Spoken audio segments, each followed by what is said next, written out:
दोस्तों आज के इस डिबेट में हम देखेंगे कि कोलकाता के कांड पे बीजेपी प्रवक्ता ने कंचना यादव को बहुत ही उल्टा सीधा कहा, बेशर्म तक कह दिया। तो उसके रिप्लाई में कंचना यादव ने उनको बहुत अच्छे से सबक सिखाया। इसमें इन्होंने बीजेपी प्रवक्ता ने राहुल गांधी के ऊपर भी निशाना साधा। तो इसका पूरा जवाब दिया है कंचना यादव ने इस पूरे वीडियो में। आइए दोस्तों पूरा वीडियो आगे देखते हैं, देखते इसमें क्या है। एक्शन! पिक्चर चालू करो बे।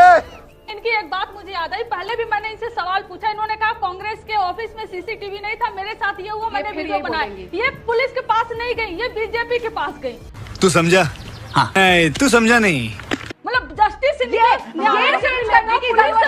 महिला अपनी आवाज उठाए तो उसको ऐसे बोला जाता है आप बीजेपी में चली गई। देखिए कमाल है। ये अंजना जी यही देखिए कंचना जी विक्टिम शेमिंग है, विक्टिम शेमिंग है। इस वजह से एक second please deal with it, don't do this. मैं आपको कह रही हूँ ये कल आपके साथ भी हो सकता है, कल मेरे साथ भी हो सकता है।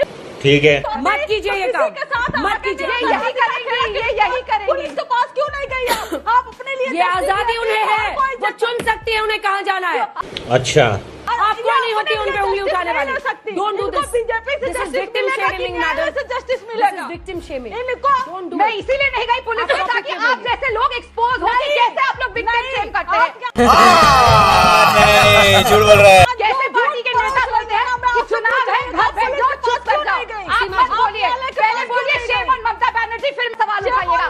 बोलो शेम ऑन ममता बनर्जी। देखो दूसरों के लिए shame on me but not shame on Mamata Banerjee. अपने लिए जस्टिस मांगने की हिम्मत शेम ऑन मी, नहीं आपके अंदर। Thank you. Shame on me but not shame on Mamata Banerjee. ये है सच्चाई इस देश की ऑपोजिशन की। धन्यवाद। यू आर बेशरम औरत। उसको प्लीज आप सब मत बोलिए। अपनी language she can say something. नहीं, मैंने बोला उनको, मैंने उनको बोला। ये एलिगेशन लगा रही। मैंने एक सिंपल क्वेश्चन पूछा, पुलिस के पास क्यों नहीं गई? स्ट्रिक्ट रूल्स होने चाहिए। न्यायालय के पास क्यों नहीं गई? क्योंकि मेरी लड़ाई अपनी महिलाओं को सुरक्षित नहीं रखती। क्योंकि वहाँ पे करप्शन होता है, सीसीटीवी कैमरा लगा देती है, क्योंकि ईडी के आने का डर है। एक्टिंग है। कांग्रेस के प्रवक्ता से पूछिए, आप अपने आप बात करिए। यही प्रॉब्लम है। जिस दिन इस देश में विक्टिम शेमिंग खत्म होगी, उस दिन महिलाओं को न्याय मिलेगा। अब पता चला महिलाओं को न्याय क्यों नहीं मिलता है, क्योंकि ऐसे होता है। जस्टिस पे नहीं बोला तुमने, एक बात भी जस्टिस पे नहीं बोला। ये हुई ना बात। You know कोर्ट में क्या चल रहा है? Do you know कोर्ट में क्या चल रहा है? Do you know कोर्ट में क्या चल रहा है? Do you know किसको क्या नोटिस है? पढ़ के आया करो, पढ़ के आया करो। लगता है जेएनयू में हो पर अनपढ़ हो। हम मालूम है तेरे बाप को मत सिखा, चल। पढ़ के आया करो। कैसे बदलेंगे हालात? बीजेपी में कैसे? ये बड़ी अच्छी बात कही आप। सवाल ये कि तेजस्वी यादव के मुंह में क्यों दही जम गई है। मैं बहुत आक्रोशित होकर ये सवाल आपसे पूछ रही हूँ, क्योंकि एक सेकंड, तेजस्वी यादव, अखिलेश यादव, ये वो नेता है ना जो कहते हैं हम लोकतंत्र को इस देश में बचाएंगे। लोकतंत्र में क्या महिलाएं नहीं आती हैं? महिलाओं के खिलाफ जघन्य अपराध हो रहा है। पश्चिम बंगाल के मुद्दे पर देश विदेश में डॉक्टर सड़कों पर है।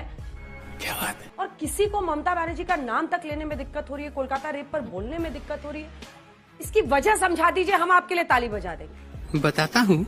अभी मजा आएगा ना भिड़ो। देखिए, मुझे लगा कि मीडिया को सारी खबर पता रहती है, कुछ पता नहीं रहती है तो सूत्रों के हवाले से आ जाती है। लालू जी खुद प्लेटफॉर्म पे जा रहे थे, वो एयरपोर्ट पे जा रहे थे, उन्होंने वहां पर इंटरव्यू दिया और बोले कि वहां लड़की को जो हुआ, डॉक्टरों को वहां जस्टिस मिलना चाहिए, प्रदर्शन होगा, डॉक्टर करेंगे, उनका हक बनता है। ये लालू जी ने खुद बोला है।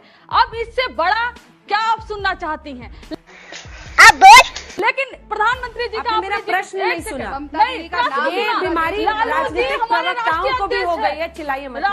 तेरा तो गेम बजाना पड़ेगा। अभी आराम से बोलते, अभी आराम से बोल रही हूँ। लालू जी हमारे राष्ट्रीय अध्यक्ष, वो तो बहुत अच्छी बात है। हमारे पार्टी के राष्ट्रीय अध्यक्ष लालू जी है, उन्होंने सीधा ये कह दिया कि डॉक्टर को, पीड़िता को जस्टिस मिलनी चाहिए।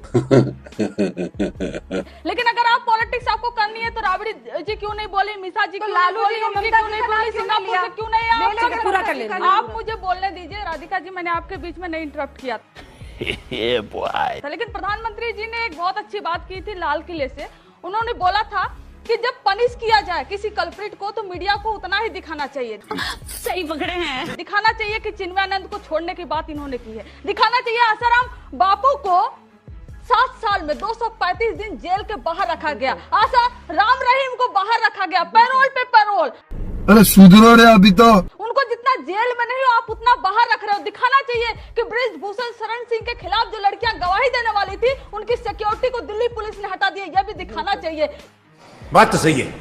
यही सब दिखाना चाहिए। यहाँ पर जितनी लड़कियां बैठी है ना, सब यही चाहती है कि वो चाहे घर में रहे, चाहे स्कूल में रहे, चाहे कॉलेज में रहे या वर्क प्लेस पे रहे, वो सुरक्षित रहे। मुझे यहाँ पॉलिटिक्स नहीं करनी है। आपने सही कहा, तेरा रेप मेरा रेप, तेरा मर्डर मेरा मर्डर, मैं भी ये नहीं करने आई हूँ। लेकिन अगर आप पॉलिटिक्स करेंगे आपको बदलापुर नहीं दिखाई देगा। अगर आप कोलकाता से चाहती हैं वहाँ के चीफ मिनिस्टर इस्तीफा दें तो देना चाहिए महाराष्ट्र के चीफ मिनिस्टर को इस्तीफा। क्या बात, ये बात है। उत्तर प्रदेश के, उत्तराखंड के देना चाहिए। राजस्थान में एक 4 साल की बच्ची का जो रेप हुआ, मध्य प्रदेश में, हर जगह। और सबसे पहले प्रधानमंत्री नरेंद्र मोदी जी को इस्तीफा देना चाहिए कि मणिपुर जैसा स्टेट वो संभाल नहीं पाए और 2 बहनों को वहां रेप कराया गया। इसमें जाने की जरूरत नहीं है, हमें सोल्यूशन की जरूरत है। हम भी केंद्र सरकार से मांग कर रहे हैं कि आप एक सोल्यूशन दीजिए। स्टेट को आपने 2015 में जो स्पेशल टास्क फोर्स महिलाओं के लिए आपने बात की हुई थी, हर स्टेट में बनाने के लिए 10 साल हो गए, अभी उस पर कोई कार्य नहीं हुआ।